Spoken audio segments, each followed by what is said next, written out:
ഓം നമോ ഭഗവതേ വാസുദേവായ. ഓം നമോ നാരായണായ നമ. നാരായണീയം ഒന്നാം ദശകത്തിലെ രണ്ടാമത്തെ ഭാഗമാണ് ഇന്ന് നോക്കുന്നത്. ശ്ലോകം ഏതാ എന്ന് നോക്കാം. ഏവം ദുർലഭ്യ വസ്തുനഭ്യ സുലഭതയാ ഹസ്തലബ്ധേയതന്യ തന്യാ വാചാദിയാവ ഭജതി ബദ ജനക്ഷുദ്രദൈവ സ്ഫുടേയം ഏതേ താവദ്വയന്തോ സ്ഥിരതരമനസാ വിശ്വപീഡാപഹത്യേ നിശേഷാത്മാനമേനം ഗുരുപവനപുരാധീശമേവാശ്രയാമ. ഇത്രയും വരികളുടെ അർത്ഥമാണ് നമ്മൾ ഇന്ന് നോക്കുന്നത്.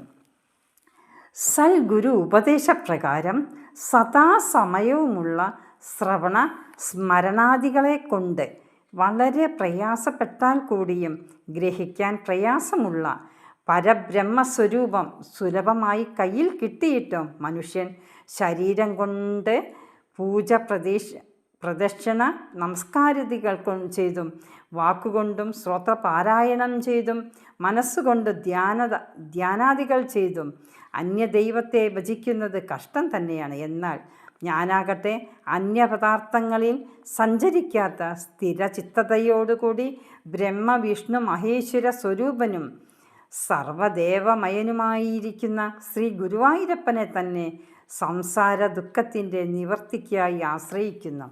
ദുർലഭ്യ വസ്തു എന്നതിന് മനുഷ്യജന്മം എന്നും അർത്ഥമെടുക്കാവുന്നതാണ്.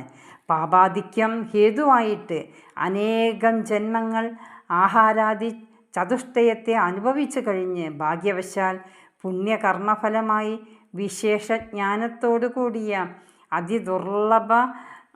അതിദുർലഭമായ മനുഷ്യജന്മം അനായാസേന കൈവന്നിട്ടും മനുഷ്യൻ പരമ പുരുഷാർത്ഥഭൂതമായ മോക്ഷത്തിൽ മനസ്സ് ഉറപ്പിക്കാതെ ജന്മജന്മാന്തരങ്ങളായി അനുഭവിച്ചു കൊണ്ടിരിക്കുന്ന വിഷയാദി ഭോഗങ്ങളിൽ തന്നെ മനസ്സിനെയും വാക്കിനെയും ശരീരത്തെയും ആകമാനം എന്നത് വളരെ പരിതാപകരമായ ഒരു പ്രവൃത്തി തന്നെയാകുന്നു. അപ്രകാരമുള്ള ജനങ്ങളെക്കുറിച്ച് കവി വളരെയധികം ദുഃഖിക്കുന്നു.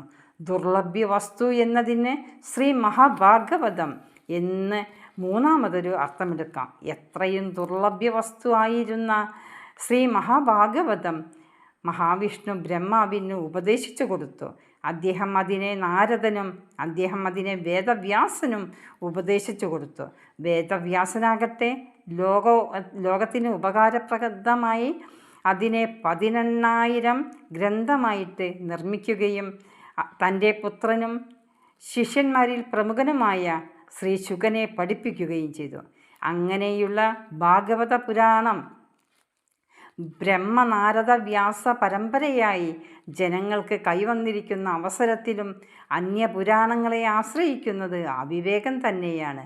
കവിയാകട്ടെ ഈ ഭാഗവത മഹാപുരാണത്തെ തന്നെ സംക്ഷേപിച്ച് 1034 ശ്ലോകങ്ങളാക്കി സ്തോത്രരൂപത്തിൽ പ്രതിപാദിച്ചിരിക്കുന്നു. മാത്രമല്ല സംസാര ക്ലേശം മാറ്റാനായിട്ട് സ്ഥിരചിത്തനായി ഭാഗവതാർത്ഥത്താൽ പ്രതിപാദിതമായിരിക്കുന്ന പരബ്രഹ്മസ്വരൂപനായ ശ്രീ ഗുരുവായൂരപ്പനെ തന്നെ ആശ്രയിക്കുന്നു. ഇതിൽ നിന്നും ഈ സ്തോത്രത്തിൻ്റെ സ്വരൂപം ഭാഗവതാർത്ഥ സംഗ്രഹമാണെന്നും പ്രതിപാദ്യ വിഷയം പരബ്രഹ്മസ്വരൂപിയായ ശ്രീ ഗുരുവായൂരപ്പനാണെന്നും ജനന മരണ പ്രവാഹമായ സംസാരാർണവത്തിൻ്റെ മറുകരയായ നിത്യമുക്തി ഈ സ്തോത്രപാരായണത്താൽ സിദ്ധമാകുന്നു എന്നും അർത്ഥം. അടുത്ത ദിവസം അടുത്ത ശ്ലോകത്തിൻ്റെ അർത്ഥവുമായി വരാം. എല്ലാവർക്കും നമസ്കാരം. ഓം നമോ ഭഗവതേ വാസുദേവായ നമഃ.